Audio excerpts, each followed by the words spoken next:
On board here at the Indianapolis 500, the Delphi Automotive Systems MCI WorldCom Dallara, driven by Scott Sharp, who finds himself a lap down in 8th position. We're just about ready to go back to green from our 6th caution of the afternoon. Well, we got an interesting situation, Bob. I don't think many of these guys can go to the finish without stopping one more time. Vassar stopped here. He's one of the leaders. If they get enough yellows, Vassar might be able to go the distance. When we come down and get the green flag on lap 162, last year, Robbie Gordon pitted on lap 158. Pitted on 164 and ran out of fuel with a lap to go, as we all remember. All right, here is Buddy Lazier now staying right in the tracks of Juan Montoya. This is the best challenge that Montoya has had all day from Buddy Lazier. Now, let's go down to our 3 pit reporters and get updates on the first 3, Montoya, Lazier, and Ward. Here's Jack. Well, Bob, we told you a couple of laps ago that they're going to have to pit one more time for the leader. Whether they pit early and run the fuel down or pit late and just do a splash and go, that remains to be seen. Why? Because this man, Chip Ganassi, knows that the rest of the competition are monitoring his radios. And Buddy Lazier goes to the inside, Bob. Couldn't take the pass, though, as Montoya holds the lead, but Lazier is right in his tracks. We'll keep an eye on it as we go to Jerry Punch. Good job, good job. A moment ago, guys, Buddy Lazier said, should I save my tires or should I go get him? The crew said, go get him. We don't know what the weather's going to do. Bobby's going to go after him. I'll tell you what, Buddy Lazier moved up a gear. He shifted up a gear as they came down the front straight. Now he's in 6th gear in the draft of Montoya.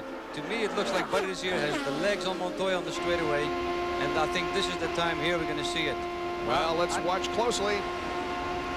Again, I'm not sure it's the legs, it's the draft. These motors this year, Bob, are a little bit smaller. Because of that, they are really affecting the draft a lot more. They got less horsepower, so any help they can get with the draft really shows up to the driver. That's why he has to go up to 6th gear in order not to get on the rev limiter, because he picks up a few hundred revs in the draft. We'll do an at the line this time to find out just exactly how fast they're going. They come off corner number 4 and complete lap number 164.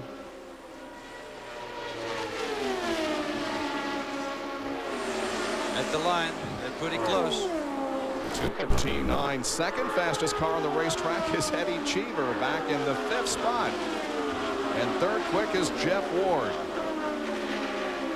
Buddy Lazier in the Delta Faucet Coors Light Tybo Dallara, just a few car lengths behind Juan Montoya, who has for the most part dominated this 84th running of the Indy 500.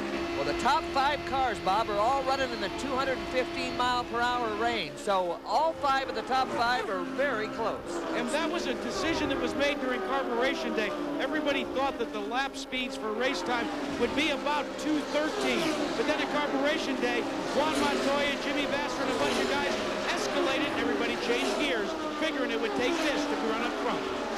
And right now, Montoya leading this race has no bad air in front of him. Remember that Buddy Lazier is behind Montoya and driving in his bad air, upsetting his car a little bit. If Montoya gets held up a little bit by a back marker, then Buddy Lazier can pounce and get by. And that's why we see Buddy able to catch him, Bob, but he can't get by. He gets close enough, he gets in the turbulent air, and then he starts to lose the front end, and he's got to back off. So it's a real tough situation where a driver's got to time it just right. I think I would go maybe Chip Ganassi was saying take some wicker out of the next stop in order to get some more straight line speed, and I couldn't really understand what Juan was saying back with his heavy action. Speaking of heavy action, he's got a lot of heavy action than I have, Tom. Especially on that radio. Juan Montoya started from the 2nd position back in 1969. Mario Andretti won the Indianapolis 500 from the 2nd starting spot. Well, let's go to Vince Welch, who has an update on our 3rd place runner, Eliseo Salazar. The 2 cars for A.J. Foyt, 3rd and 4th, Eliseo Salazar and Jeff Ward, both have to make another pit stop, as you would expect. They have a window of about lap 175. Salazar 2 seconds behind the leader, Ward 3 seconds behind the leader. But where they loss of time today has been in the pit stops. They'll try to be quicker next time around. That could be the difference. And Salazar has been moving just a little bit closer towards the 2 leaders by 1/10 of a second on the last lap around, but he's in the same frame of picture. Jerry Punch has more on Buddy Lazier. Well, like the other two you just heard a moment ago, Lazier will have to make one more pit stop. His window opens up the next time by. If it would have a yellow, he could make the stop and make it the rest of the way. They will pit somewhere around 175 to 178 for their final pit stop of the day. Buddy right now saving the tires a little bit for that final run when he'll go after Juan Montoya. They come up on Robbie McGee, who has dropped off the pace after a good run in the early going of the race, but he's dropped back to 22nd position, losing laps. And now, once again, we see Lazier flexing the hands. And I was just going to say before they came up on Robbie McGee got out of the way, great for Montoya, but couldn't get out of the way for Lazier. And you can't just disappear in thin air because you're going slower. So it was a little bit of a problem for Buddy, cost him some time on the racetrack.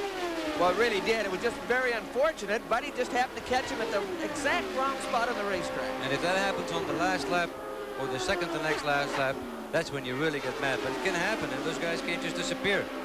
And now Salazar begins to close in on second place Buddy Lazier. A good battle up front at the 84th Indianapolis 500. More after this from our ABC stations.